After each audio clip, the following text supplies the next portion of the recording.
कल्पना करो, न कोई इंसान था, न कोई पेड़, न कोई जानवर, यहां तक कि सांस लेने के लिए ऑक्सीजन भी नहीं थी। सिर्फ आग का समुद्र, लाल गर्म चट्टानें और आसमान से लगातार बरसते हुए लाखों उल्कापिंड और एस्टेरॉयड।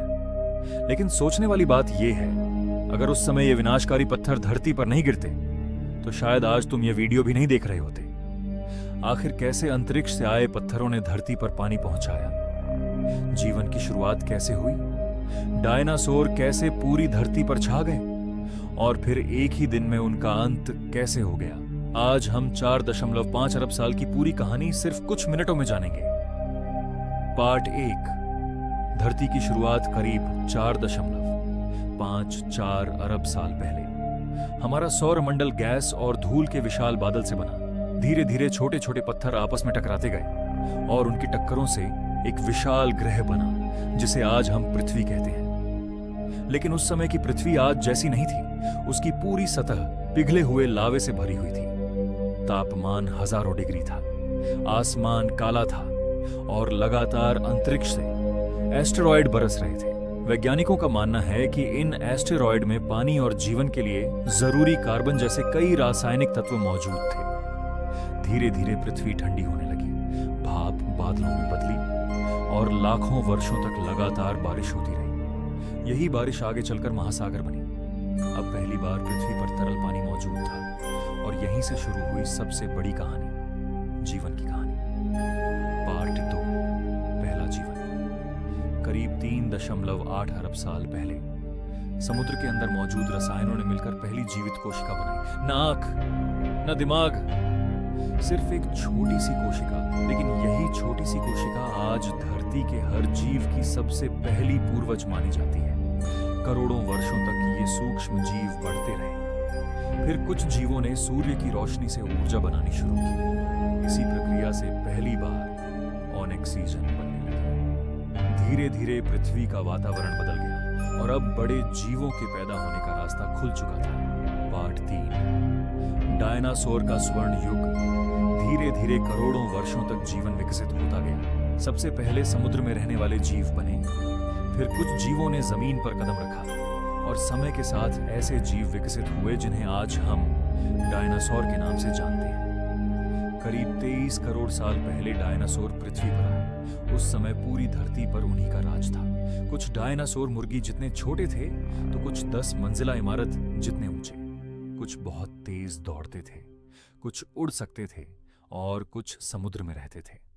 करीब 16 करोड़ सालों तक डायनासोर पृथ्वी के सबसे शक्तिशाली जीव बने रहे। लेकिन उसी समय उनकी छाया में छोटे छोटे स्तनधारी मैमल्स भी विकसित हो रहे थे।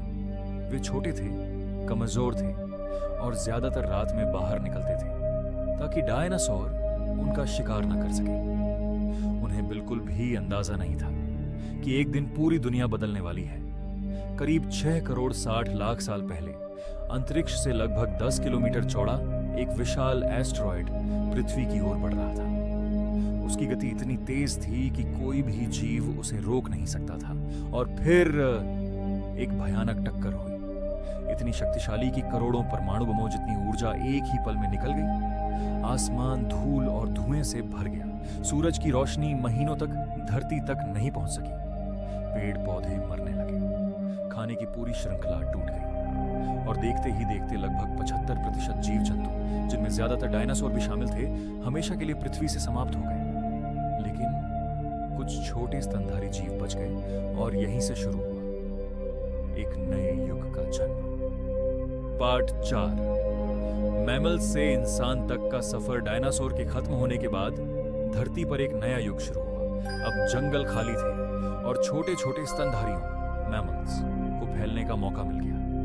करोड़ों सालों में ये मैमल्स अलग अलग रूपों में विकसित होने लगे। कुछ समुद्र में जाकर व्हेल बन गए, कुछ उड़ते उड़ते चमगादड़ बन गए और कुछ पेड़ों पर रहने लगे। इन्हीं पेड़ों पर रहने वाले जीवों से आगे चलकर प्राइमेट्स का विकास हुआ। प्राइमेट्स की आंखें आगे की ओर थीं, हाथों की पकड़ मजबूत थी और उनका दिमाग दूसरे जानवरों की तुलना में अधिक विकसित होने लगा। समय बीतता गया और लगभग 70 लाख साल पहले इंसानों और आधुनिक चिंपैंजी के पूर्वज अलग अलग विकास की राह पर चल पड़े। धीरे धीरे कुछ प्राचीन मानव पूर्वज दो पैरों पर चलने लगे। इससे उनके हाथ आजाद हो गए। वे औजार बनाने लगे और उनका दिमाग पहले से कहीं ज्यादा तेजी से विकसित होने लगा। फिर लगभग 3 लाख साल पहले अफ्रीका में एक नई प्रजाति का जन्म हुआ, होमो सेपियंस।